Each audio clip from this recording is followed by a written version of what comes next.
Run it back, Philly. No frauds, no fanboys, no intros.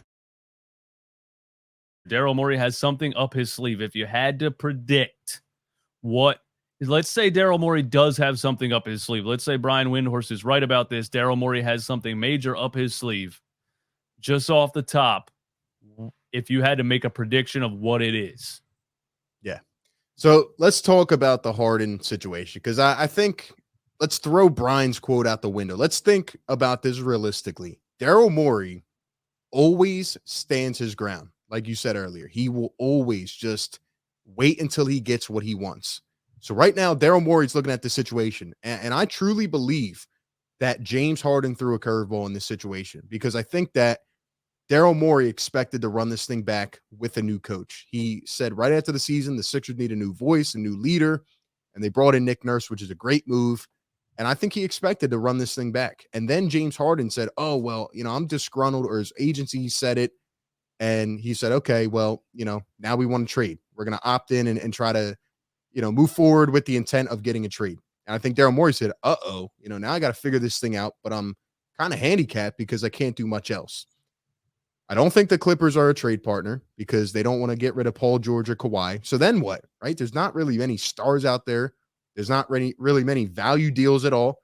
And let's be honest, there's no interest in James Harden, because if there was, he would have opted out. The Rockets gave Fred VanVleet $43 million a year, which is asinine to me. What were they not giving James Harden? And if there were any other better deals, he would have opted out and took other deals. No, he opted in. And let's not forget, he still wants to earn another contract. So the fact that he wants to get traded, if he does, means that he wants to go to the right situation, and things are really bad right now between Harden and the front office. So bringing all that together, what does Daryl Morey do? I have one team in mind that I think has been underrated this whole time during the offseason. They haven't been talked about much, and I don't know what the heck they're doing, but it's the Chicago Bulls. So if I had to make a prediction, and my favorite trade would somehow end up being maybe like a 3 or 4 team mega deal, and the Sixers would end up landing Zach LaVine, and they would get Alex Caruso, and somehow James Harden would most likely get rerouted to either, the Clippers or probably Chicago. And they would end up giving DeMar DeRozan another kind of style of playmaker, because let's look at the Bulls, right? They signed Vucevic back, and they signed Javon Carter in free agency, who's very similar to Alex Caruso, but then they've been floating Zach LaVine in trade rumors. So I don't know what the Bulls are doing. Lonzo may never play again. So they're stuck right now. They can't win with that team. No. So maybe they try to go out, make a move, depart the LaVine contract and get rid of Caruso, given that he only has one more year. So that would be my bold trade prediction. The Sixers land Zach LaVine. I'm telling you right now, guys, the Sixers will not trade James Harden for anything less than a star. They're not taking Norm Powell and Robert Covington. That's not what Daryl Morey does. And that's why I said to begin the show, this thing could, extend out for a long time. This could get ugly if James Harden doesn't suck it up and return. Yeah, I think I was going to say actually the exact same thing, because I think Zach LaVine is really the only, like, air quotes, star level player that is even really possible to end up in a trade package. And yeah, it would take several teams. But I think that is, if we're being realistic and we're trying to make a prediction of something that could actually happen, I think that is realistic, because Chicago's going nowhere. I've thought they needed to separate Zach LaVine and DeRozan for a while now. I think they're going to do that. I think Zach LaVine is one of those players that you can't really assess on a bad team. He looks like a shot chucker on a bad team, right? But on a team that has maybe a little bit more order and identity, not that the Sixers necessarily do, but I think under Nick Nurse will bring order and identity to a team. So I think maybe Zach LaVine could look a lot better than he looked in Chicago, where Chicago at times, especially without who they thought they were going to have, Lonzo Ball, without a real point guard, they kind of just looked like it was just a bunch of random nonsense. 2 guys. It looked like pickup basketball most of the time. So I think Zach LaVine can look better than he looked like in Chicago. I think Zach LaVine to Philadelphia is one of the only really realistic scenarios for getting a James Harden trade off, because like you said, Daryl Morey's not going to accept pennies, or in his own words, random players. That's not going to happen. And it's going to have to be a name that Daryl Morey knows exists, which is, at least an all-star level player. So I think Zach LaVine is a realistic situation. And I think if that happens, if somehow you end the James Harden situation and you ended up with Zach LaVine and Alex Caruso, like you said, I think that's a win-win. I think that, I don't know if that makes you any more of a championship contender than you were with James Harden, but the James Harden situation has to end somehow. And I think if you get Zach LaVine back in the whole thing, I think that's a win for Daryl Morey, and it kind of saves his reputation a little bit. And then you see what Nick Nurse can do with maybe Tyrese Maxey at point guard, which, again, hasn't been much of a facilitator so far. There's a lot of things to think about if you don't have Harden on the team anymore. But I think that's probably the most realistic. Another thing, it was funny that you said James to Chicago. If James Harden gets traded to Chicago, he's walking into Chicago literally looking like Mark Henry. There is no way anyone is telling James Harden that he's playing for the Chicago Bulls. I'm telling you right now, he won't do it. He might retire.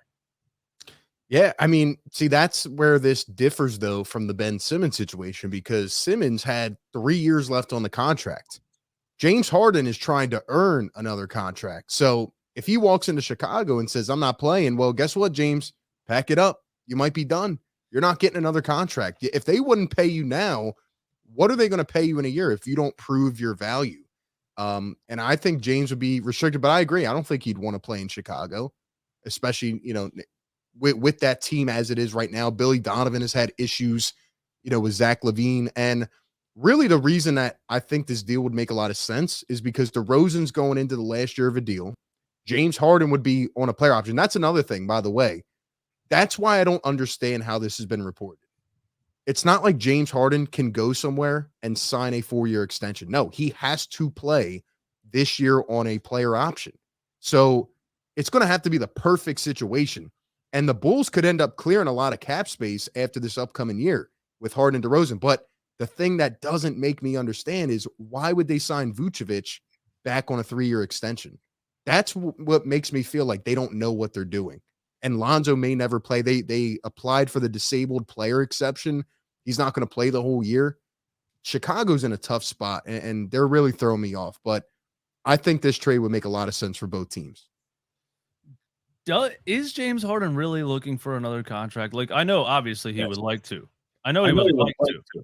What I'm saying is, once you get to a certain level of money in your career and you kind of show people that you're not 1,000% dedicated to winning, when you're going to Vegas in the middle of the playoffs to sell a wine bottle, whatever it was, when you're constantly flying back to Houston and hanging out in strip clubs with rappers and stuff like that. I'm just saying, like, is James Harden maybe just kind of content with it? Is he maybe just like, all right, I'm done. I just don't get the vibe that he actually cares that much, especially, I don't know, man. I don't want to be super judgmental, but I see these dudes like this that just, they show up in these insane, runway fashion outfits. And I don't get the vibe that he actually cares too much about winning in the NBA or earning another contract. I don't know. I just think it's not like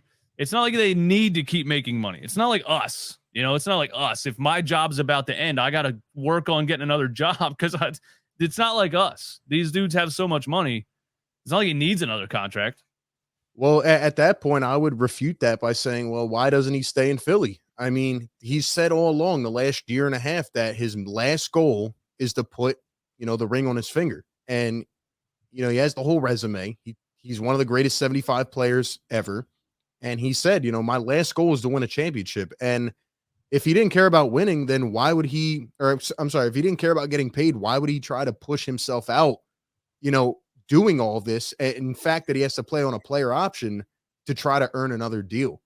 Like, the reports are that he wanted to go back to Houston. They don't even want him. So he wants to go back home to LA, but he wants to play with superstars, or he wants, to find a place where he can earn that next contract. And it's just very confusing to me because you have a great situation here. You have another year to build chemistry with Joel Embiid. Even though we don't like to hear it, they were once again very, very close to the conference finals.